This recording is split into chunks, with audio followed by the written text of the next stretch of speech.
and thank you for joining us today. We are so excited to be here with you. My name is Kelly. And I'm Megan. And we are both naturalists for Dakota County Parks. We're here today at Lebanon Hills, one of our many parks in the Dakota County area. And we are excited to talk to you about ways that you can connect with nature to increase your physical and mental wellness and health. So today in our video we're going to talk a little bit about some of the activities or exercises or things you can do or participate here in the park or in any natural area to help renew that connection and take some time out to recharge from our busy lives. So thanks for joining us, and hope you find something useful to enjoy and try out in a park or natural area near you. And one of the fun things that you can do to help renew your connection with nature, have some relaxing time to renew and refresh, is to come out and enjoy some time in your hammock. Now, it's a very popular activity out here in our parks. It's increased in popularity immensely, and we just want to give people some tips and tricks on how to have a safe hammocking experience out in the parks, and also work towards the principles of leave no trace and make sure we're not doing any harm to the forest environment where we all enjoy spending time. So today I'm using kind of a pretty popular system here. It's that parachute style hammock and some webbing straps to put on up on the tree. When you're picking your equipment, if you haven't already done so, the strap should be a bare minimum of 3/4 inch wide, and some places even require you to have them up to 2 inches wide. The obvious thing is the wider the strap, the much less stress that the tree has put on it during that time. So if you can find straps that are wider, those are better than having skinny straps, but the minimum is the 3/4 inch there.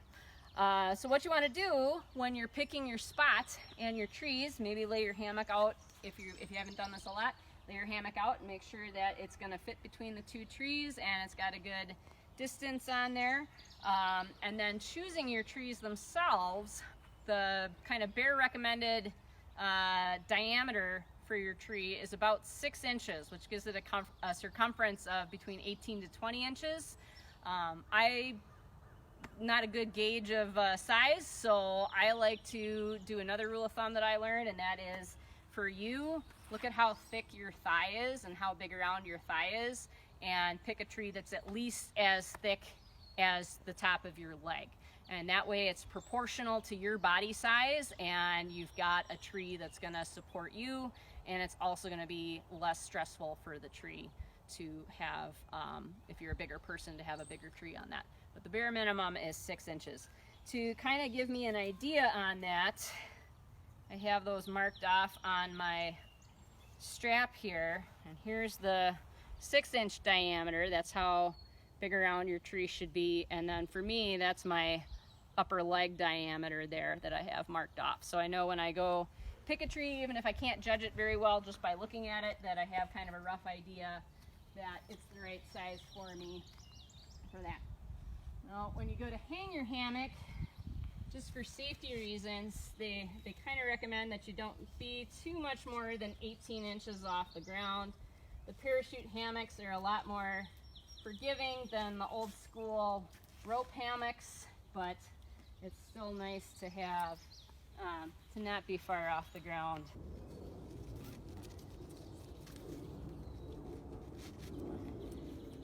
And you want to make sure that when you've got it on here that your straps are flat all the way around and that they're not twisted, because again, that helps keep that pressure off of the tree there. And you're just gonna choose a loop, put in. These are all really super well stitched in. You're not gonna go anywhere with that. Then get this buddy here. And there you go. And so all that's left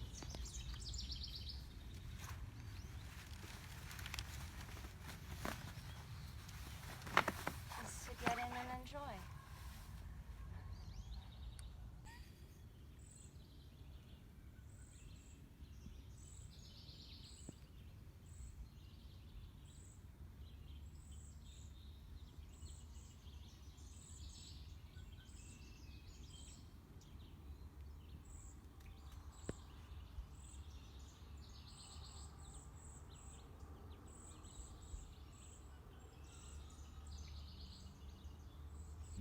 So hopefully you've had a relaxing experience in your hammock. A couple other tips and tricks, just kind of common sense things to consider when you're out hammocking and in your spots. Just be aware of where trails are so that you're not blocking them and you're a little bit away so we're not impactful of other visitors. Be mindful of how much time you spend around the base of the tree when you're hanging and putting stuff up, and if it's a heavy use area, just be mindful of that so that we can minimize impact on tree roots. Also check out for any animal trails that might be on the spot that you picked. And if the woods is not your thing and you want a more manicured and tame hammocking experience, we do have some hammock hang stations out on Schultz Beach at Lebanon Hills Regional Park. So get outside, enjoy your hammock, and enjoy your park. Another great way to practice self-care and to slow down is through meditation. And maybe you've heard of meditation, maybe you've actually practiced it yourself, whether at school or at home, but meditation is just a form of mindfulness. So a way that we can connect to our bodies, our breath, and our surroundings. You can practice meditation at home, on the bus, or in the park. It really can happen anywhere. But if you want to learn a little bit about some basic steps, we will practice this meditation together if you want. So the first step is really to become grounded in your spot. So find a place that you feel comfortable. Again, this could be in your bedroom at home or in the park. So I found this rock to sit on, and I'm gonna start by grounding my feet and just getting comfortable in my spot and taking some really nice deep breaths and connecting with my breath deep down in my stomach. So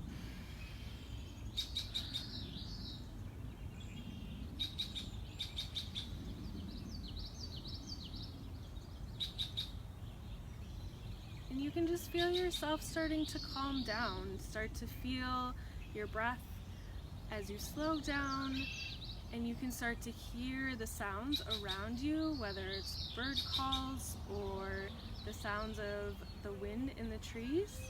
Just taking note of what you hear around you. And then finally, once you've settled, you're just gonna close your eyes, or you can keep them open if you're more comfortable, and just take 5 or 10 minutes to really slow down, listen to the sounds around you, and feel comfortable in your spot.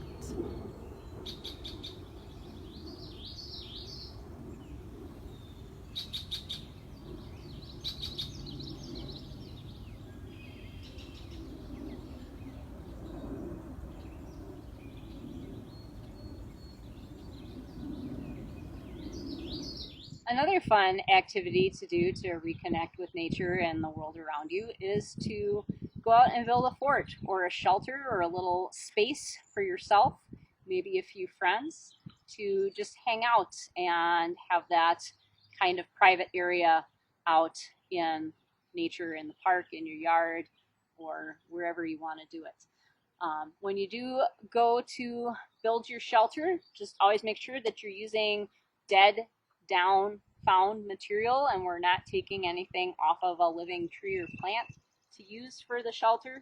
Make sure that your base is a good, solid, living tree that isn't going to fall over in wind or when there's too much weight on it, so that it's going to give you a strong structural support for building it.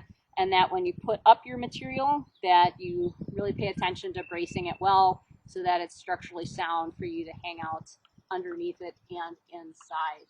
And then sit back and enjoy. Part of the fun is the building and the finding materials and putting it together and designing it. It's also fun to just hang out and sit in your own little private space out in the world around you. Then when you're done and you've had your chance to sit out and enjoy and relax and hang out, you want to make sure that you take it down so that we're not leaving the tree with this stress load on the trunk, and it gets a chance to continue growing and breathing and existing and doing its own tree thing. And then when you take your stuff down, make sure that you're really scattering it and tossing it around so that the next person to this spot has the joy and fun of discovering the materials to find and put together and make their own creation for their fort. So have fun and enjoy your time out in the woods. If you're looking for a more active pursuit to do to get back in touch with nature, you could try out geocaching. Geocaching is kind of like this giant treasure hunt out in parks, neighborhoods, all over. It is all over the world. There's even actually a geocache on the International Space Station, but good luck getting to that one. But anyway, all it takes is a phone or a GPS unit to do it, and you can download the app or the software to get out and try it out. But you are essentially looking for a cache, which can be super small, a micro cache, and in that sense you're just logging in. But some of the bigger and regular sized ones might actually have some treasure, for lack of a better word, some prizes or things inside. And the idea is that you can go to the cache and you have something to exchange for something else in there if there's something really cool in there. Sometimes there's some really awesome stuff that people leave behind, but have some cool prizes and stuff to put in there and swap out. But for a lot of people, it's simply the thrill of finding and locating the cache. Well, thanks for joining us today. We hope you got some good ideas for things you can do and maybe some tips on how to get started on them if you haven't done them already. You can always check out our website also for some additional activities to try out in parks. But we hope you learned something new and can find, if you haven't already, a park or natural area near you to give some of them a try.